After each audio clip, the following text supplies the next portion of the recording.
76 सीटों में बढ़त के साथ फिलहाल बीजेपी बहुत उत्साहित दिखाई दे रही है। सुधांशु त्रिवेदी जी, किस पर नजर है? असदुद्दीन ओवैसी को धराशायी करके ध्रुवीकरण की राजनीति आगे ले जाने पर, या वाकई हैदराबाद शहर की तस्वीर बदल देना चाहते हैं, या सिर्फ नाम?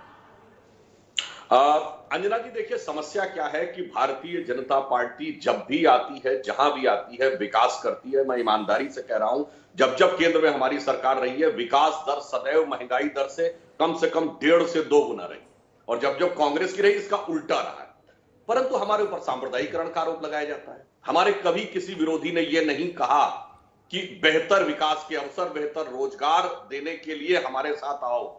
उन्होंने कहा सांप्रदायिक शक्तियों को रोकने के लिए आओ। हकीकत यह है कि जिसे हम राष्ट्रवाद कहते हैं उसे सांप्रदायिकता, मैं तो ईमानदारी से कह रहा हूं। कितने म्युनिसिपल चुनावों में गृह मंत्री योगी आदित्यनाथ, आपके सारे स्टार कैंपेनर्स, बीजेपी अध्यक्ष जेपी नड्डा साहब उतरते हैं, पहुंचते हैं देश के कितने म्युनिसिपल चुनावों में? हम बिल्कुल, आपने बहुत सही बात कही है। ये हमारी पार्टी की विशेषता है कि पार्टी के लिए नए मार्ग प्रशस्त करने की संभावना जहां दिखे तो शीर्ष पे बैठे लोगों से लेकर सामान्य कार्यकर्ता तक समान रूप से आते हैं। अंजना जी, आरोप तो हमारे ऊपर हर चुनाव में लगता है कि इतने मंत्री उतार दिए, 30-30 मंत्री सरकार के आ गए। ये और कुछ नहीं है, ये भाजपा की एक प्रतिबद्धता है। और मंत्री हो अथवा हमारे गृह मंत्री, पूर्व राष्ट्रीय अध्यक्ष हो, सब एक कार्यकर्ता भाव से यहां पर आते हैं। और मैं तो ये कहना चाहता हूं, आज तो अमित शाह जी गृह मंत्री है। अगर सरदार पटेल जी उस जमाने में होते तो आज के हिसाब से सांप्रदायिक हो गए होते, क्योंकि कुछ लोग खड़े हो जाते निजाम के साथ कि साहब ये तो एक संप्रदाय का के ऊपर आरोप है। जैसे अभी आपने एक बात कही कि कुर्सी का भी रंग नजर आ रहा है। अंजना जी, जानते क्या समस्या हो गई लोगों को? वैसे तो महीना कार्तिक का आ गया है, जो कहावत है ना, सावन के अंधे को हरा ही हरा दिखता है। यहां कुछ लोग राजनीति में ऐसे मतलब एक विशेष प्रकार की राजनीति में इस प्रकार से अपने चक्षु खो चुके हैं कि उनको सर्वत्र यत्र तत्र सर्वत्र सिर्फ हरा ही हरा दिखता है। बाकी कुछ कितना भी बड़ा दिख रहा हो, उन्हें दिखता ही नहीं। पर सुधांशु जी, आप बड़ा दिखाना ही वही चाहते हैं। नेता अगर जाके कहेंगे कि ओल्ड हैदराबाद में सर्जिकल स्ट्राइक करेंगे, नेता अगर जाके ये कहेंगे कि हैदराबाद को भाग्यनगर बनाना है क्योंकि निजाम कल्चर को खत्म करना है, तो लोग यही समझेंगे ना। अच्छा, जिसपे आपको सफाई देनी पड़ती है। देखिए समस्या जानते हैं क्या रहती है, हम किसी भी चीज का नाम बदलने की बात नहीं करते, हम तो सिर्फ उसको वापस लाने की बात करते हैं। ये बताइए, सेंट पीटर्सबर्ग का नाम बदल के लेनिनग्राड कर दिया गया था। जब लेनिनग्राड से सेंट पीटर्सबर्ग हुआ तो इसे नाम बदलना कहेंगे? अरे लेनिनग्राड नाम बदलना था, सेंट पीटर्सबर्ग तो परावर्तन है, वो परिवर्तन नहीं है। और आप बताइए हैदराबाद कब बना? 1700 कुछ में बना ना, जब निजामुल मुल्क आसफ जहां ने जाके बनाया था। उससे पहले क्या शहर ही नहीं था या इलाका ही नहीं था? कितना बड़ा एम्पायर कृष्णदेव राय का था 13 to 15 सेंचुरी में, जिसमें आके फॉरेन ट्रेवलर्स ने लिखा है कि लंदन और पेरिस से उसकी राजधानी 50 गुना बड़ी थी। ये लिखी 50 गुना, 5 गुना बड़ी नहीं। हाँ। इतने बड़े चीजों के ऊपर जैसे उससे पहले कुछ था ही नहीं, जो आया वो सब इसी जमाने में आया। और निजाम कल्चर से हमें कोई समस्या नहीं है। समस्या जानते क्या है?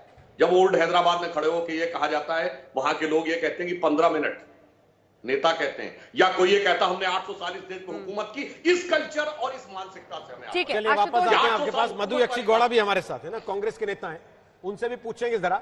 इस वक्त के रुझान ये बता रहे हैं कि बीजेपी 77 सीटों पर बढ़त बनाए हुए है, टीआरएस दूसरे नंबर पर है, 32 से 34 सीटों पर उनकी बढ़त है, और एएमआईएम इस वक्त तीसरे नंबर पर है और कांग्रेस पार्टी चौथे नंबर पर है। जरा रुझान दिखाएं स्क्रीन पर तो पता लगे कि कांग्रेस 1 सीट पर आगे चल रही है, अन्य 0 सीट पर इस वक्त बढ़त दिखा रहे हैं। यक्षी गौड़ा साहब, ये तो ईवीएम से भी चुनाव नहीं हो रहा, इसमें बैलेट से वोटों की गिनती हो रही है, फिर भी कांग्रेस न 3 में न 13 में अभी तक नहीं दिख रही है कम से कम।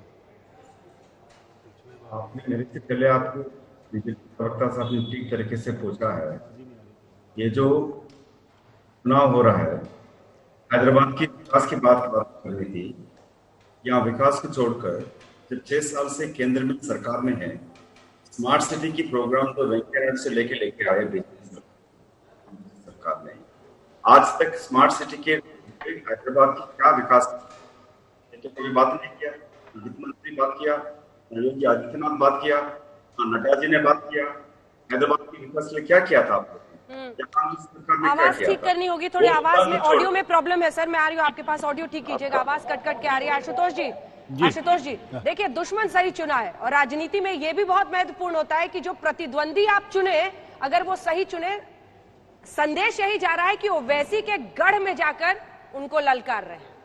नहीं, देखिए इसमें दो चीजें। पहली बात तो ये कि बीजेपी ने जो ताकत झोंकी है वो दूसरी राजनीतिक पार्टियों को सीखने की जरूरत है कि आप छोटे से चुनाव को भी आप पूरी ताकत लगा के उसको जीतने की कोशिश करते हैं। यह बात कांग्रेस पार्टी को समझनी पड़ेगी। अगर नहीं समझेंगे तो कांग्रेस पार्टी का जो हालत है और बुरे होने वाले। दूसरी बात, जो बार बार अभी हमारे मित्र सुधांशु जी कह रहे हैं कि भाग्यनगर और निजाम कल्चर, देखिए ये राजनीतिक रेटरिक्स है। अगर आपको इस रेटरिक्स पर खेलना है तो आपको सबसे पहले अहमदाबाद का नाम बदलना पड़ेगा, जहां पिछले 25 सालों से आपकी सरकार है। आपको लखनऊ का नाम बदलना पड़ेगा, जहां योगी आदित्यनाथ की सरकार है। आप लखनऊ का नाम बदल नहीं पा रहे हैं, आप जो है वहां जाके भाग्यनगर बदलना। तो साफ तौर पर कहिए कि आप हिंदू मुसलमान की राजनीति करते हो। और ओवैसी, मैं बार बार कहता हूं, ओवैसी मुसलमानों के सबसे बड़े दुश्मन है, क्योंकि वो जिस तरीके से अपने आप को पेश करते हैं उसकी वजह से बीजेपी को उसमें पोलराइज करने का पूरा मौका मिलता है।